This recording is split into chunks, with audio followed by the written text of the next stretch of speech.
Bienvenue à Bruxelles et pour ce premier numéro du Bar de l'Europe de l'année 2017, vous le constatez, nous ne sommes pas dans notre décor habituel, mais dans un vrai bar à 2 pas du Parlement européen où nous allons nous rendre tout à l'heure. Mais tout d'abord, je vous présente Marie-Arena. Merci d'être avec nous. Vous êtes députée européenne, vous avez été plusieurs fois ministre en Belgique. Alors 2017, année folle pour l'Union européenne. Qu'est-ce qui vous fait le plus peur ? Pour l'Union européenne, je pense que c'est vraiment de convaincre les citoyens. Il y a 2 grandes élections qui vont se passer en 2017. C'est l'élection française et l'élection allemande, qui sont 2 pays importants pour l'Europe. Et j'espère qu'on aura à la tête de ces pays de vrais, je dirais, Européens convaincus, qui nous permettront peut-être aussi d'entamer un certain nombre de réformes à l'Europe. Parce que comme vous le savez, le Parlement a un rôle important, mais le Conseil a aussi un rôle important. Et quand ces 2 pays, l'Allemagne et la France, n'ont pas d'ambition pour l'Europe, eh bien c'est très compliqué. La France et l'Allemagne, c'est toujours le moteur de l'Europe ? C'est un peu décevant pour tous les autres pays. Non, je pense qu'on a besoin d'eux, mais on a aussi besoin des autres pays. Mais je pense que si l'Allemagne et la France sont en panne d'Europe, alors on ne peut pas espérer grand-chose pour l'Europe. Alors, il ne faudra plus compter sur les Britanniques. Ils vont négocier leur sortie de l'Union européenne. Ça aussi, ça vous fait un petit peu peur ? Alors, le fait que les Britanniques aient décidé de la sortie, ça s'est passé en 2016. En 2017, ce sont les modalités de la sortie qui devront être négociées. Ça ne me fait pas peur, la négociation. Je voudrais simplement que cette négociation soit équilibrée, c'est-à-dire qu'elle ne donne pas plus de droits que de devoirs à l'Angleterre. Parce que si ça se passait de cette manière-là, ça donnerait aussi d'autres envies à d'autres pays de vouloir sortir en gardant les droits de l'Europe et en évitant les devoirs de l'Europe.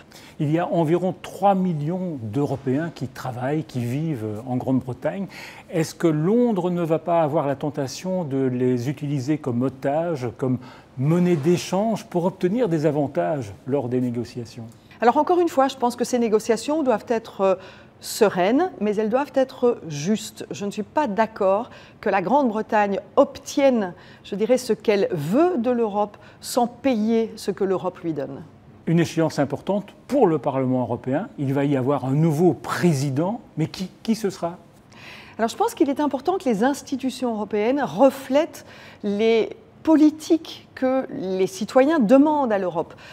Mettre à la tête du Parlement européen, de la Commission européenne et du Conseil des personnes qui incarnent la droite ultralibérale ne me semble pas démocratiquement représenter ce que le peuple européen demande. Là, vous faites allusion à Antonio Tajani, qui est celui qui tient la corde. C'est un proche de Berlusconi, c'est quelqu'un qui est membre du PPE, c'est-à-dire la droite européenne.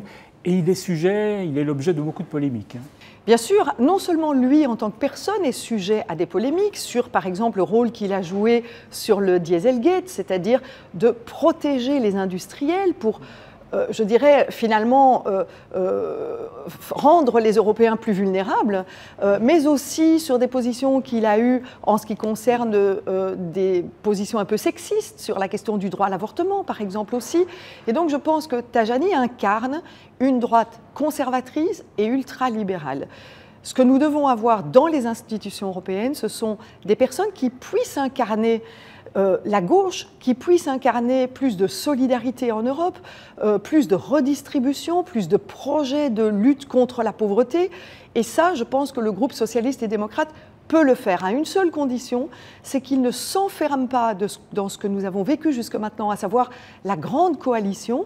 Cette grande coalition était plutôt une grande coalition qui donnait plus de marge à la droite que de marge à la gauche. Ça veut dire quoi, la grande coalition ? La grande coalition, ce sont les grands partis de l'Europe, à savoir le PPE et le SND, socialistes et démocrates, qui se mettent d'accord. Je pense que ce que nous devons avoir, ce sont des politiques qui répondent plus aux besoins des citoyens européens. C'est comme ça qu'on pourra regagner la confiance. Je pense que les citoyens européens aujourd'hui vivent depuis 2008 une crise financière, une crise économique qui leur fait mal. Si les partis traditionnels de la gauche ne peuvent pas répondre à cela, eh bien il ne faudra pas s'étonner que la démocratie se vide aujourd'hui en Europe et ailleurs. Marie-Arena, merci d'être venue vous accouder à notre bar et on va rejoindre à présent le Parlement européen où nous attend un observateur caustique de l'actualité européenne. Jean Quatremer, bonjour. Vous êtes le correspondant à Bruxelles du quotidien français Libération. Vous êtes aussi le créateur du blog Les coulisses de Bruxelles. Alors, 2017, une année test pour l'Union européenne, avec notamment le Brexit. Ça passe ou ça casse ? Vous savez, je crois que ça fait à peu près maintenant 30 ans que je m'occupe des affaires européennes. Chaque année, c'est une année test. Ça fait partie des marronniers des journalistes européens. Année test pour l'Europe. Non, ce n'est pas une année test, pas plus que 2016. Il n'y a pas de Brexit tous les ans. Non, mais je vous rappelle quand même qu'on sort d'une crise extrêmement grave avec la Grèce, qui a failli se retrouver dehors, et d'autres pays de la zone euro. La monnaie a failli s'effondrer. Le Brexit, je vous le dis franchement, pour le coup, on s'en fout. Mais on s'en fout, mais totalement. C'est pas du tout en haut de l'agenda. Ça préoccupe les Britanniques, oui, c'est leur problème. Mais les Britanniques n'étaient pas au cœur de l'Europe. Les Britanniques ne sont pas dans l'euro, ne sont pas dans la défense, ne sont pas dans la politique étrangère, ne sont pas dans la politique immigration, ne sont pas dans la politique sécurité, ne sont pas dans Schengen. Ils sont déjà à moitié dehors. Donc, et on savait bien qu'ils n'étaient pas heureux en Europe. Ils décident de partir, and so what. D'ailleurs, c'est comme si vous étiez cohabitant avec votre ex-femme, mais non simplement pour des questions matérielles, vous avez décidé de vivre dans la même maison, et puis un jour, quand même, vous en avez marre, et vous décidez d'acheter une autre maison. Et bien, c'est ce qui vient se passer avec les Britanniques. Donc, vraiment, dire que l'Union européenne est menacée par le Brexit, mais je n'y crois pas une seconde. Au contraire, ça va clarifier les enjeux, et surtout les Britanniques vont se rendre compte, et les europhobes aussi vont se rendre compte, du coût que ça représente de quitter l'Union européenne. Parce que ça va avoir un coût majeur, évidemment. On a vu la livre qui a perdu déjà 10%. Ils ont divisé leur croissance pour 2017 de moitié. Les investissements sont en panne. Et là, le Brexit n'a pas eu lieu. Dans 2 ans, il aura lieu. Et vous allez voir à quel point les Britanniques vont souffrir. Et les gens les plus intelligents en Grande-Bretagne, je ne parle pas des idéologues à la Theresa May, savent parfaitement ce qui va se passer.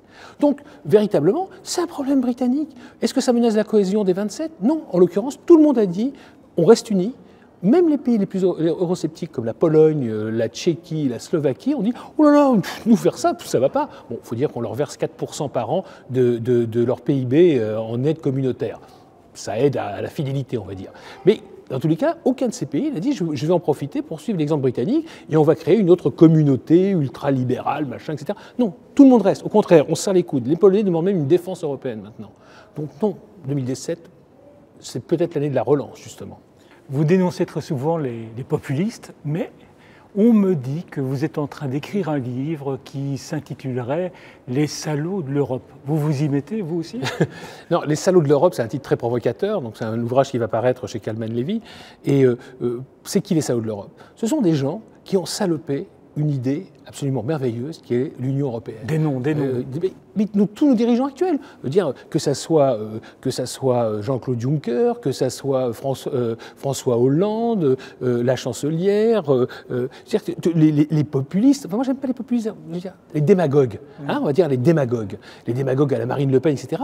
qui détruisent l'Europe, soit par intérêt politicien. C'est-à-dire, en gros, je veux avoir mon pouvoir dans mon petit carré national, soit par manque de courage politique.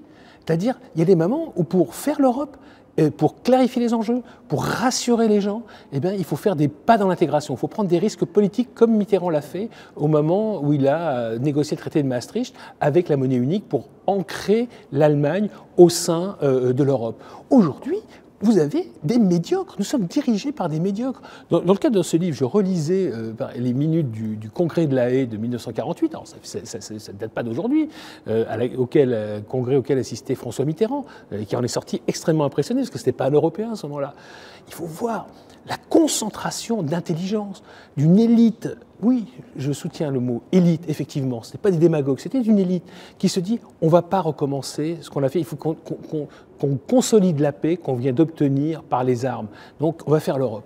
Et ils ont pris des risques, ils ont été contre des populations, vous imaginez, en 1948, 3 ans après que les armes se soient tues, ils ont pris des risques énormes alors que leur population n'était pas prête à faire la paix. Regardez la Bosnie-Herzégovine, 20 ans après la fin de la guerre, ils ont des dirigeants médiocres et le résultat c'est que demain nous quittons la Bosnie-Herzégovine, la guerre recommence. Et bien voilà, les salauds de l'Europe, ce sont tous les médiocres qui nous dirigent et qui sont en train, petit à petit, de tuer l'Europe. Moi, je suis presque fasciné de la résilience de l'Europe et de la faculté des opinions publiques à pardonner encore. Parce que ils ont construit un ensemble qui est tout de guingois, qui dysfonctionne, et surtout, ils ne disent pas à leur population qu'au fond, c'est eux les États, les gouvernements qui restent les maîtres de l'Europe. Ce sont eux qui décident de tout. Mais c'est tellement pratique de dire que c'est la faute à Bruxelles, que ce n'est pas eux qui ont pris la décision, alors qu'évidemment, tout procède des États et qui sont au lancement des initiatives de la Commission et à la réception, puisqu'ils doivent les transcrire dans le droit national, ils sont incapables de le dire, ils ne veulent pas le dire. Et donc, forcément, les gens ont l'impression qu'il y a une espèce de politburo technocratique qui dirige l'Europe de Bruxelles. Non, c'est juste des incompétents nationaux qui n'assument pas les décisions qu'ils prennent ici. Merci Jean Quatremer. Vous reviendrez bien sûr au bar nous parler de votre livre et nous, on suivra attentivement les événements qui attendent l'Union européenne en cette année un peu folle. À la semaine prochaine.